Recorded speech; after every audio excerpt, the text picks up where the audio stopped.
Hi everyone, welcome to the Real Estate Tax Tips channel. My name is Cherry Chen, a chartered professional accountant located in Oakville, Ontario, Canada. And I'm on a mission to become the Google map for hardworking Canadians seeking financial freedom.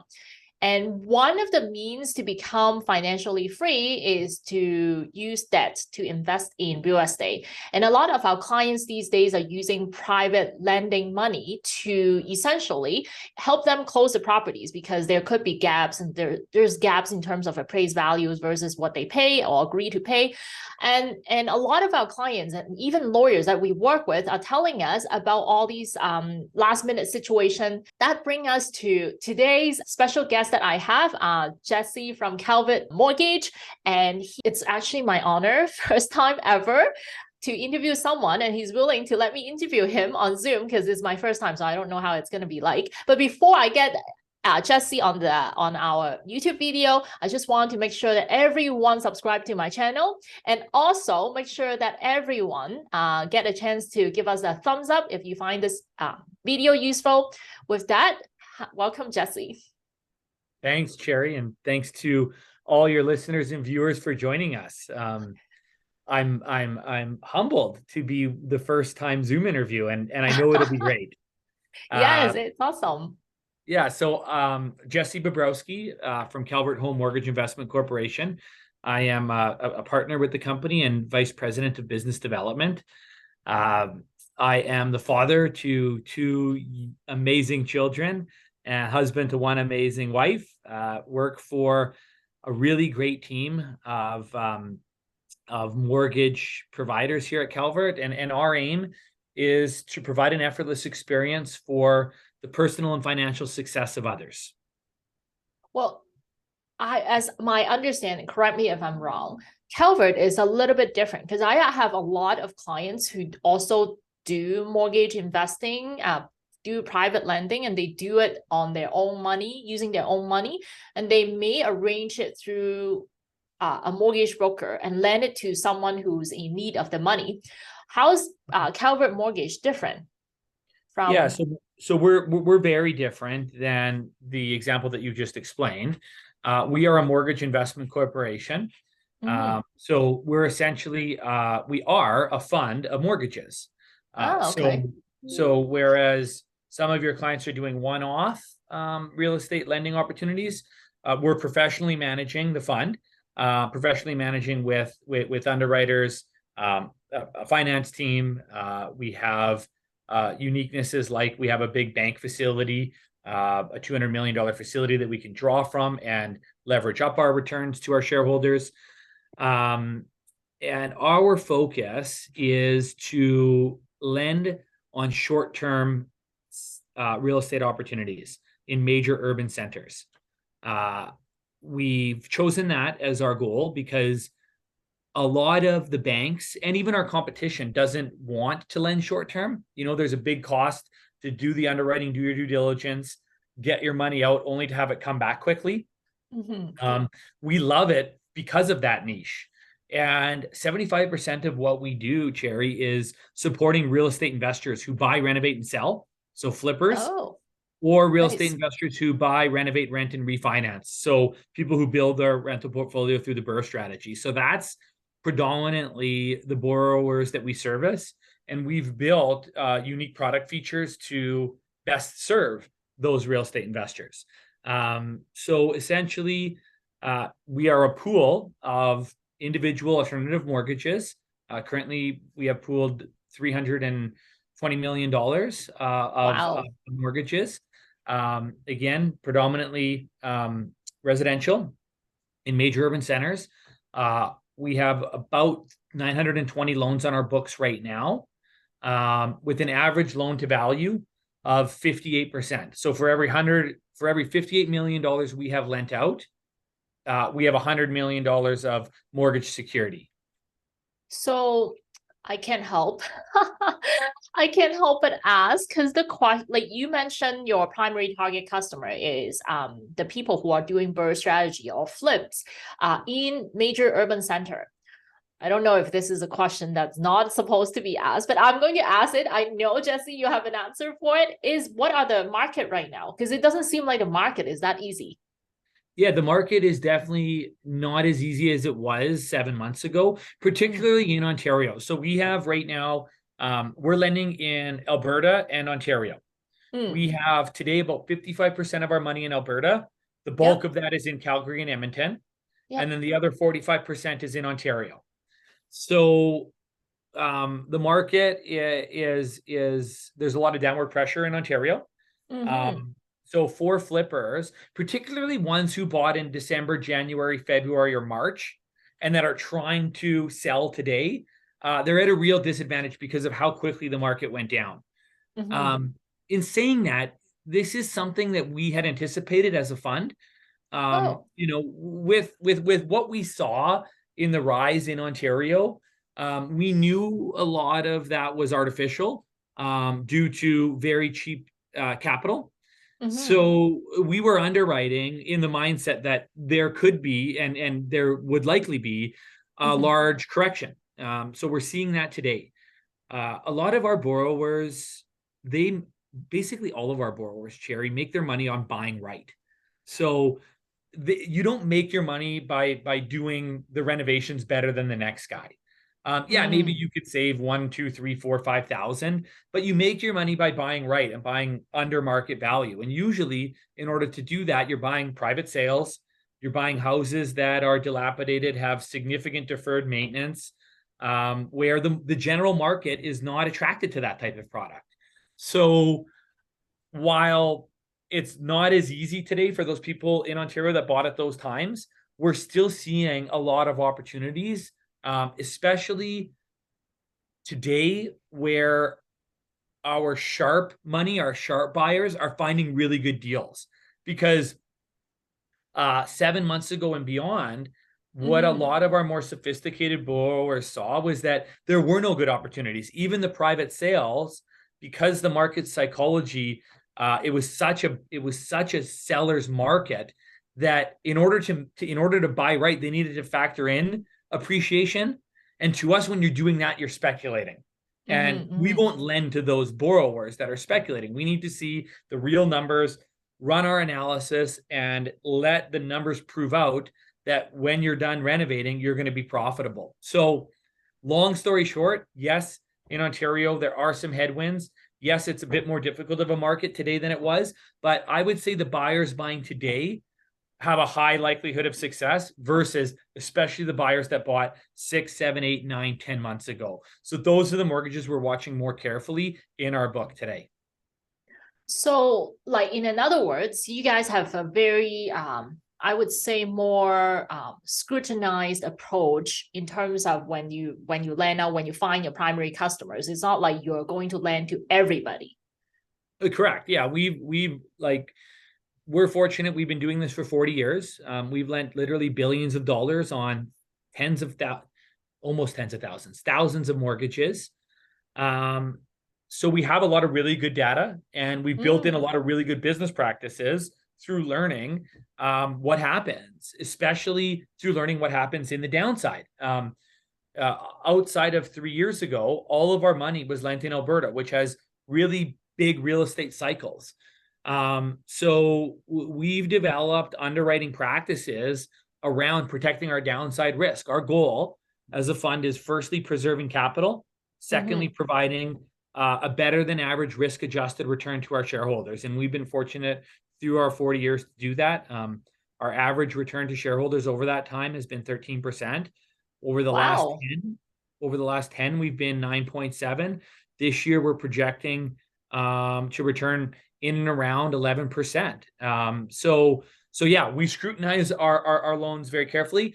And particularly with our real estate investors, the way we scrutinize them is we analyze the borrower. Do Mm-hmm. you have the capacity and the capability to execute on your plans? Do you have the money? Do you have the network? Do you have the trades experience? Do you know what you're doing? And then, are you buying right? Is the property you're buying going to be profitable for you? Then Mm-hmm. we look at what your budget's going to be. We estimate the after repaired value, back out all the costs, and look at, is there real profit in this for the client? And by real profit, we don't want to see somebody buying for 600 grand, putting $60,000 into it, and maybe making 20,000. That's just too thin of margin Mhm. for them. So for an example like that, we'd want to see at least 40,000. So that's kind of our underwriting parameters and how we go about things for 75% of our business, which is real estate investors. And then for the other 25%, will be things like equity takeout, debt consolidation, purchases for new Canadians. And again, we have really stringent underwriting criteria. We have an excellent underwriting policy. And we continuously are looking for the feedback loops. And usually, unfortunately, the feedback loops are when you lose money. What happened? What needs to be tweaked? How do we make our business better for the future? So it's quite different than you lending your own money because of how much data analysis and rigor goes into our underwriting process, and also how much experience we have. Again, I'm within our executive team. I'm the young buck, being in this industry for 16 years. Our founder Everett, who's founded us over 40 years ago, still the chairman of our board, been doing it for over 40 years. His two sons, my partners, Dean and Dale, both over 20 years. So we have just an incredible amount of experience doing this. And we've built a lot of our policy, procedure, and process off of that. So, okay, now I understand how you guys are different and working for your shareholder, but how does it work if we were to approach you and borrow money? How are you guys different from the A lenders? Yeah, so for borrowing money, there's a number of things that we differ in. Firstly, how quickly we can fund. So we've built a business where we can literally have the lawyer instructed within 24 hours. So you can come to me now with a loan, provided you have all the documentation. We can underwrite it and appraise it. We have a team of professional appraisers who work for us, only us. They're employed by Calvert, that do the appraisals at no cost to the borrower, which expedites the process. Any other lender is going to need 3, 4, 5 days for the appraisal to come in. We do that same day. So we can fund within 24 hours. That's a big uniqueness. Another big uniqueness is that we love short term. Like your bank, if you're a flipper, you might be able to do 1, 2, 3, 4 deals with the bank before they realize, whoa, Cherry, you're paying me out every 6 months. We're not making money off you. You're cut off. We love that business. We also love, what the banks don't, is buying houses in poor condition. Even if you are fortunate enough as a real estate investor to get a bank line of credit where they're going to look to support you, a lot of the times when you're buying a profitable house, it's going to be in such poor condition that it doesn't adhere to bank standards. Whereas we just see opportunity with those properties. And then, I mean, sorry to cut you off. Yeah, no worries. Yeah, like it's the same. I think I had a personal experience in the past that we bought this house literally, like you mentioned, directly from the seller, and there was electrical issue, there is like flood issue, and the bank was reluctant after looking at the appraisal report, because the appraiser report everything there, everything they saw. Actually, they also look at the home inspection report as well. So they look at everything, and it would, like, we didn't know you back then. It would have been a perfect match with you guys to close it with that property and then refinance it through a lender after it's being renovated. Yeah, a ton of our borrowers use us in those ways, like short term, whether it's through the renovation to sell or renovation to refinance. And then usually, you improve the value to an extent where you're literally pulling some of your renovation costs back out. Another uniqueness, Cherry, that we have, particularly for real estate investors, is we will lend with very little down. In Ontario, we'll lend with as little as $20,000 down. Okay, I can't help because I'm a lumber person in a way. Yeah. So like you just mentioned that your portfolio is about 50% loan to value. And then, but you just, and then you're saying that you're lending with as little as $20,000 down. How does it add up? I'm sorry. Yeah, no, this is Putting good. you This on is the great. spot.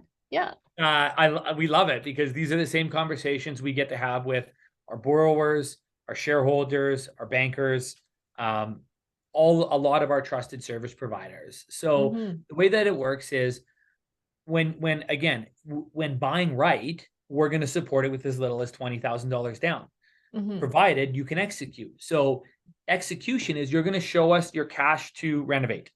You're Mm-hmm. going to show us your ability to renovate. We're going to Mm-hmm. value the property after repaired, and they're going to go through the process and complete the property. So we are basing that loan to value off of the completed project. Mm. And in our history, there certainly you're probably wondering now, Jesse, there's risk that they don't complete the project. Yeah, exactly. Absolutely there is. We've seen about 2% of our borrowers not complete the project. Only And 2%? yeah. And because of when they're buying right and they have the plan, there's typically always profit in them. So they're Mm-hmm. always, even if profit is deteriorating, like in today's market, it still makes sense for them to complete the project, list it, sell it, and move on. And Mm-hmm. maybe there's not profit, but there's still money on your exit usually. So maybe you're losing money, but you're still going to get your renovation costs back or your down payment back. There's some tangible gain financially for you to finish. The 2% where we have people fail to execute, 90% of those times is a life issue happened. Mm-hmm. Something traumatic, substance abuse, that type of thing, where they get sidetracked and they completely abandon the work. But even when that happens, Cherry, because we cater to this market, all of our clients are looking for a great purchase.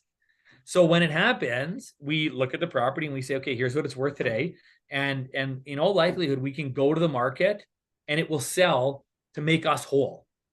So let me just rephrase that. So if I were to go to you guys and you lend it to me, I only put $20,000 in and I wasn't able to, for whatever reason, I wasn't able to complete the renovation.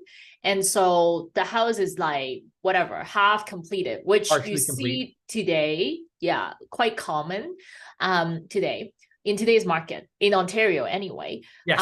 So I'm unable to fulfill my obligation to you guys. So what's the worst case scenario for a borrower? You're saying that you will take over the property? Well, yeah. So your worst case scenario is to sell the property. Whether you sell it yourself or we sell it through power of sale. And then in the bulk of those worst case scenarios, Calvert's going to get made full, and there's probably a little bit left in it for you, the borrower. Okay. Your worst case is where Calvert loses money, and then we would hold the obligation of the loss against you. So, you would have a deemed loss, and we would be able to collect on that over time. Yeah, for sure. So it's just like a typical lender that Correct. if you can recover everything, then you'll go after other assets. That's just how it is in the regular borrowing world. Yeah, so that's our borrower's worst case scenario. And through that scenario, as long as the borrower's working with us, we'll work with them, right? Like if they're communicating, we'll estimate the value, we'll let them list, because there's no sense in us listing it through power of sale if you want to list the property for market value. Yeah. It's where you fight us and we can't agree on a mutually beneficial solution where we have to involve the legal process. But we always try to work with our borrowers.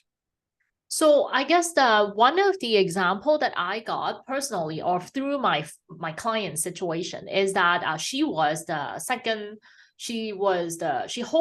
mortgage, and she didn't know that the borrower defaulted the A lender mortgage, the first mortgage, and she didn't even recognize how much the big banks are charging when you default their mortgage. So the fees keep accumulating. And at the end, I think there is almost no equity left in the house because of how much the A lender is charging when they default. What are the fees like when someone default your mortgage? So in your friend's instance, that's terrible to hear, firstly. Yeah. But it is part of the risk of lending. Like what we're seeing in Ontario is we believe that a lot of people are discounting risk. Your market has gone up for 20 years. And through that, a lot of psychology builds where you can believe that that's only going to continue. And because of that, you see we're seeing a lot of these really unfortunate scenarios. For us, all the money that we have in Ontario is in first mortgages. So cool. Yeah.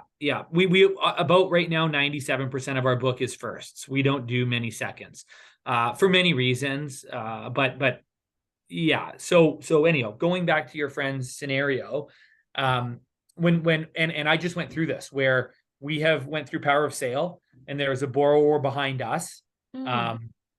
That borrower's really best option, I think, as long as they can afford it, is to pay out that first mortgage lender. And they have that option to assume that mortgage. Yeah. So what we did for the lender behind us is we didn't charge a bunch of fees. We just said, if you make us whole, being all the interest that's out, any legal fees, any other true expenses that we've had, we'll release the mortgage without charging. Like, we have the ability to charge a default fee.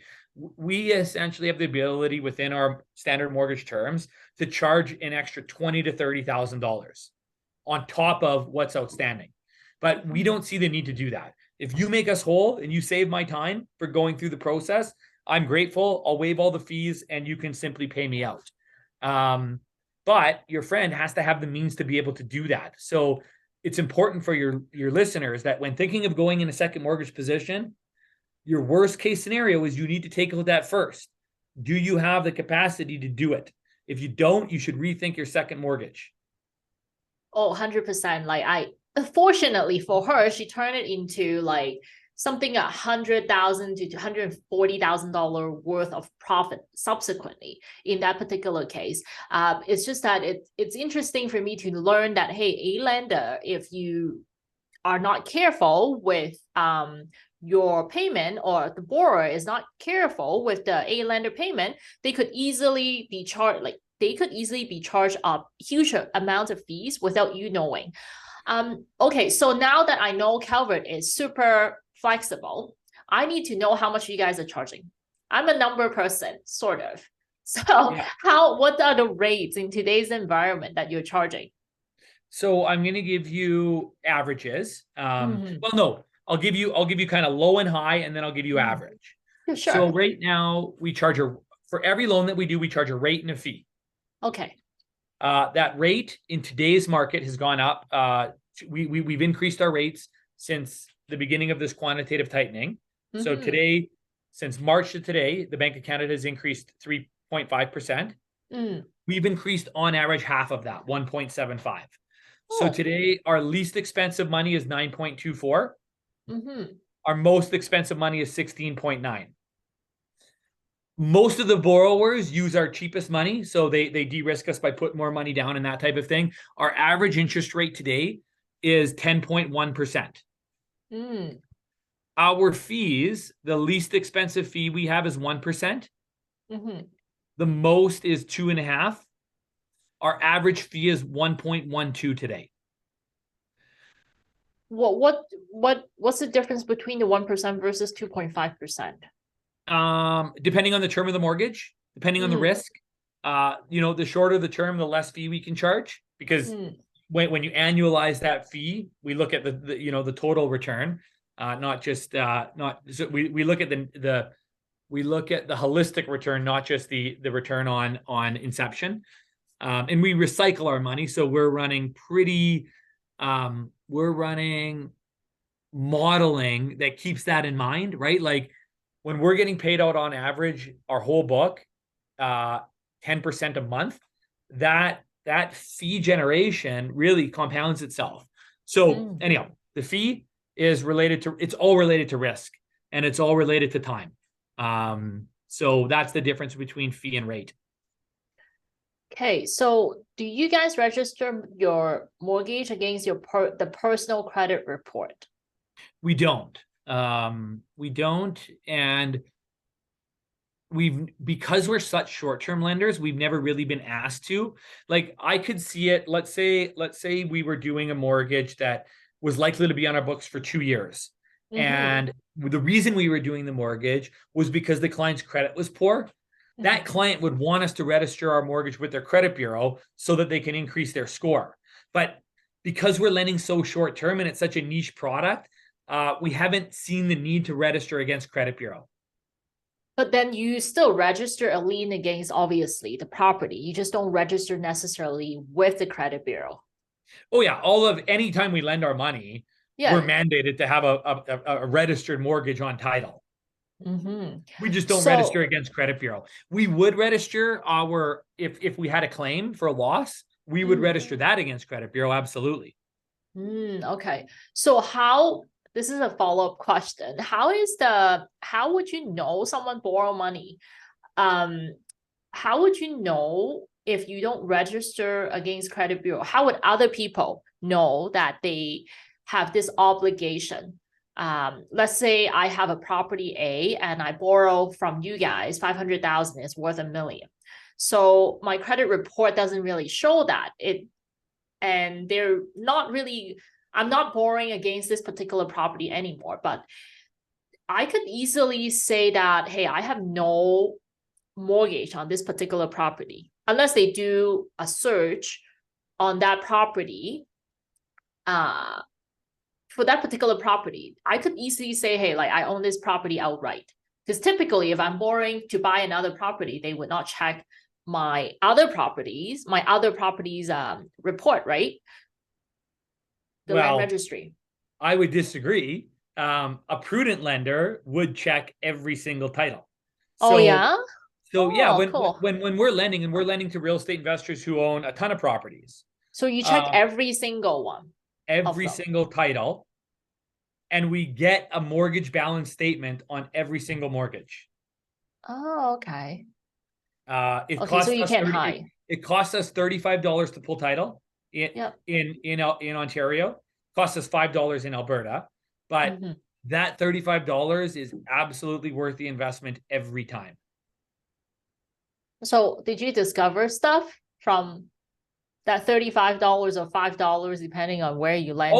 Always. Like it can even save us. Like, for instance, sometimes borrowers come to us and say, oh, I'm gonna let you blanket this property. And there's a first mortgage with TD for 200 grand and it's worth $1 million. And then we pull it and we say, no, your first mortgage with TD is 700,000 because you have a HELOC. That's a mortgage.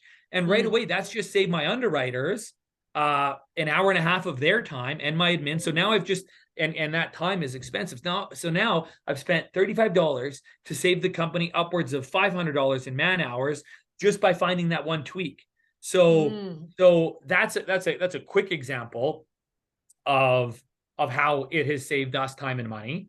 Another example would be, similar to what you're saying, where they say they have lesser debt load than they really do. And then when we run their entire debt load and serviceability, it shows that, whoa, these guys are not viable. They're losing money. We're not participating. So this is a good reason why I like the people that are lending their own money, Cherry, individuals, they should really consider a fund, like whether it be Calvert or another professionally managed fund, because you can run into a lot of issues. We deal with some investors who have, let's say they have $20 million and they have 5 million with us and they just love deals. So they have 5 million of their own that they're putting out to the market, but they have infrastructure, they have lawyers, they have hired people that are helping them with this. And I think in order to properly underwrite risk, you need to have that level of sophistication. So Calvert actually takes investors. Yeah, we're made up of shareholders, absolutely. So, cool. Our book of $330 million today, 130 million is bank debt, 200 mil is shareholders. The shareholders that we permit to access our fund are accredited investors, so individuals who either earn $200,000 a year or have more than $1 million net financial assets.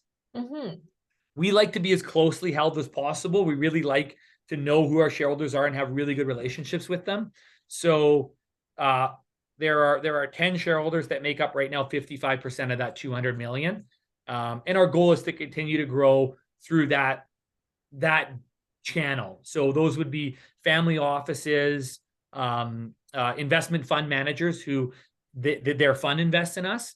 Yes, we have the odd entrepreneur, and we love dealing with those people, but we look at it where the higher level of sophistication our investors are, the better the questions they're asking us, the better the checks and balances on us, the more we're challenging ourselves to raise the bar of risk, of how we're managing the fund, of how we're managing our business. So yes, we do have we do have individual investors. Just very few. What's the minimum to investment? We don't have a minimum because we set the standard high at 200,000 income or $1 million net financial. Like we have some people, for instance, friends of mine who are young professionals, earning really good incomes, and they're investing $30,000 a year through their RRSP with us. So they're maxing out their RRSP and investing it and watching that compound. And you're a numbers person, as we know, yep. $30,000 compounded at, let's even discount our return to 8% over 20 years can be something really substantial, well into the millions. Yeah, absolutely. Although I don't know if you know, CA stands for can't add, so I cannot do the math that you just did in my head. So I need to pull out my calculator to do the math, and I can't confirm it right now. So, but that's great information. I really appreciate this call. And if any of our audience want to reach out to you, how do they do that? Yeah, we have a great website. Just Google Calvert Home Mortgage Investment Corporation. It's geared towards real estate investors, education. This webinar will be on there one day. Yeah. And it's all about empowering our borrowers to make really good financial decisions so that they can be more profitable. That's what you'll find on the website. Instagram at Calvert Home Mortgage. Again, all the content is empowering investors to make better decisions, to be more profitable. If you're interested in investing in us, we don't have much information on the internet, really none at all. So you'd have to reach out to me. We could share our audited financial statements and give you our investor deck and show you our returns. But that you'd have to reach out to me, and it's Jesse at chmic.ca. But you can also reach out, DMing in our Instagram, or just you'll see our contact information there on our website. Don't worry, your contact information will be in our description below, so that's not going to be a problem. So you guys can find their website and everything. Yes, thank you so much again for coming on to our YouTube channel, and really appreciate it. It was very informational. Like it's a lot of knowledge.